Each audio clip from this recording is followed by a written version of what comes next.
ज्याची भीती होती तेच झालं. संपूर्ण महाराष्ट्राची झोप उडवणारी बातमी आता समोर आली आहे. ही बातमी हवामानाविषयी आहे.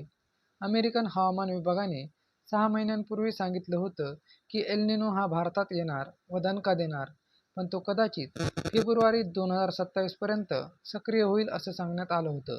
पण तो लवकरच सक्रिय झाला व त्यामुळे मान्सून कोकण किनारपट्टीवरच अडकला आहे. त्याचा वेग मंदावला आहे. महाराष्ट्रावर मोठे संकट येणार. एल निनोमुळे महाराष्ट्राला मोठा फटका बसणार असं अमेरिकन हवामान विभागाने सांगितलं आहे. सॅटेलाईटचा एक फोटोही अमेरिकन विभागाने पाठवला आहे, ज्यात 1000 किलोमीटर लांबीचे ढग भारताकडे येताना दिसत आहेत.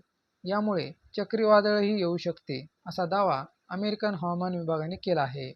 त्यामुळे महाराष्ट्रालाही मोठा फटका बसणार आहे व 20 जूननंतर मोठा पाऊस होण्याची शक्यता आहे, असेही हवामान विभागाने स्पष्ट केले आहे.